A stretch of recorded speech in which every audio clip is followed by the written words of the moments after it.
आपला आवाज कोकण 24 तास। आज राज्यमंत्री म्हणून काम करीत असलो तरी भविष्यात कॅबिनेट मंत्र्यांसह पर्यटन मंत्री होणार असल्याची भविष्यवाणी महाराष्ट्र राज्याचे गृहराज्यमंत्री योगेश कदम यांनी एका कार्यक्रमात बोलताना व्यक्त केली आहे। सगळ्या गोष्टी होतील, परंतु माझे एक स्वप्न आहे।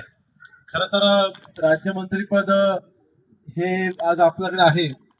विकासपदा मी त्या योजनेची देखील माहिती दिली, परंतु भविष्यात कधी कधी मला माहिती उत्तर माझ्याकडे नाही, पण भविष्यात कधी जर का कॅबिनेट मंत्रीपद आलं तर मी 100% पर्यटन मंत्रीपदच घेणार आहे।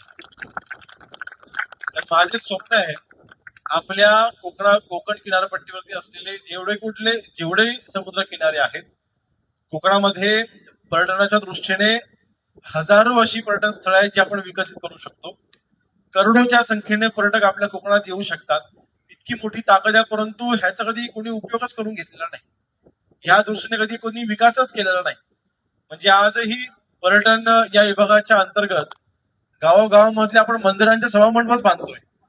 मला वाटतं कुठेतरी आज पर्यटनाला चालना मिळण्याकरिता ह्या सगळ्या योजनांचा आपण उपयोग करून घेतला पाहिजे। त्या दृष्टीने आज ग्रामविकास खात्यामध्ये असलेली ही योजना, त्या योजनेमध्ये आपण हा निर्णय घेतलाय की आपण टप्प्याटप्प्याने असे जे समुद्र किनारे आहेत त्या समुद्र किनाऱ्यांवरती पर्यटक हे मोठ्या प्रमाणात येतात आणि त्यांना ज्या सोयी सुद्धा लागतात, ज्या अपुऱ्या आहेत त्या आपण पूर्ण करायच्या।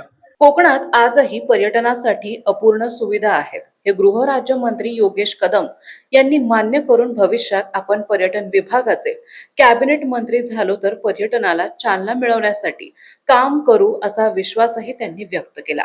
सुशोभीकरण आपण करायचं, समुद्र किनारा स्वच्छ असला पाहिजे। पर्यटक जेव्हा येतात तेव्हा त्यांना तिथे समुद्राभोवती किनाऱ्यावरती फिरत असताना किळस वाटून येताना आनंद वाटला पाहिजे आणि त्यांना स्वच्छ समुद्र किनारा हा संदेश गेला पाहिजे।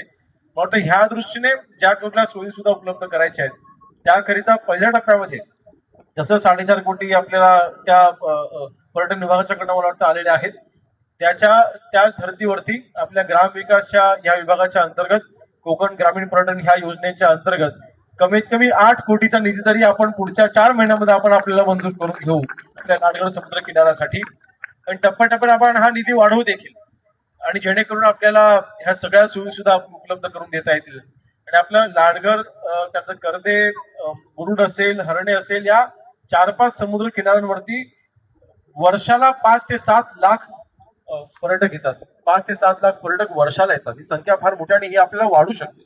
आणि म्हणून मला वाटतं सगळ्या दृष्टीने आपण विचार करता आपल्याला विकसित दृष्टीने आपले सगळे समुद्र किनारे हे विकसित झाले पाहिजे, त्यासाठी नक्कीच आपण निधी उपलब्ध करून देऊ। आज महिला बचत गट हे ह्या प्रत्येक गावामध्ये आहेत। महिला बचत गट व्यवसाय करू पाहतायत, त्या उद्योग करू पाहतायत।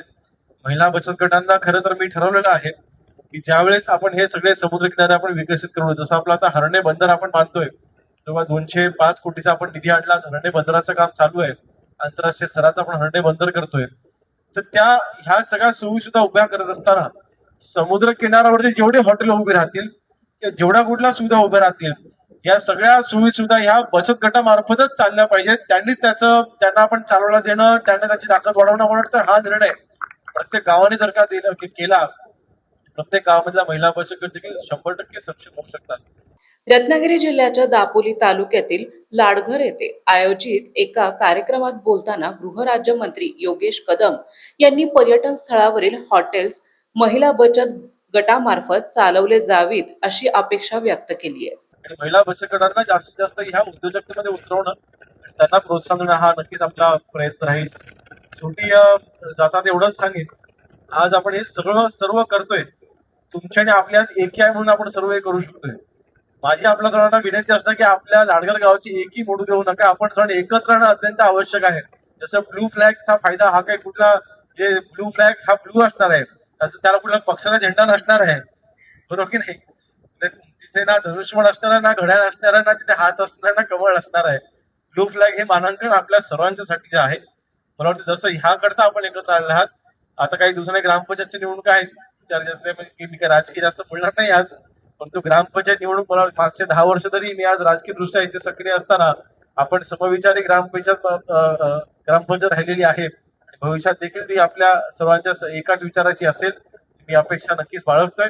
कारण शेवटी ग्रामपंचायत हा पाया असणार आहे। ग्रामपंचायत मार्फतच या सगळ्या गोष्टी या पुढे जाणार आहेत। ग्रामपंचायत मार्फतच या सगळ्या गोष्टींची अंमलबजावणी, विकासाची अंमलबजावणी होणार आहे।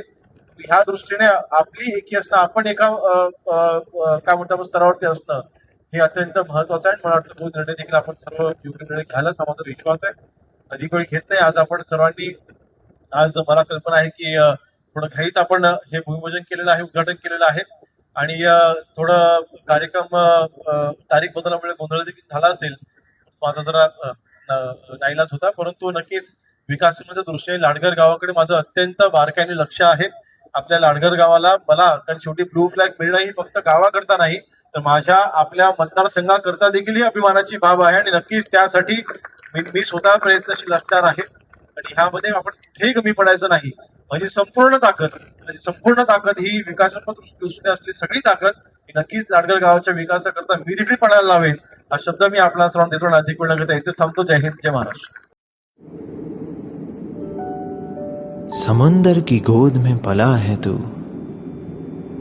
अंगड़ाई लेते ही लहरें शुरू, आज यौवन की मस्ती छोड़, ले चलता हूं तुझे एक नए मोड़, आजा तुझे माँ पुकारे अब, छेड़ देते हैं बीच से कुछ शरारत हंसी, गले लगा ले उसे ए फकीर, इंतजार कर रहा है तेरा तो, चल दे देते हैं उसे फसल की खूबसूरती तो, आजा तुझे माँ पुकारे अब, उन्हें भी देनी है एक नई पहचान, आजा तुझे माँ पुकारे अब. फिनोलेक्स पाइप्स पहुंचाए पानी को अपनी माँ के पास. महाराष्ट्रातील तसेच कोकणातील महत्त्वाच्या बातम्या पाहण्यासाठी कोकण 24 तास न्यूज चॅनलला यूट्यूबवर सबस्क्राईब करा आणि बेल आयकॉन प्रेस करा.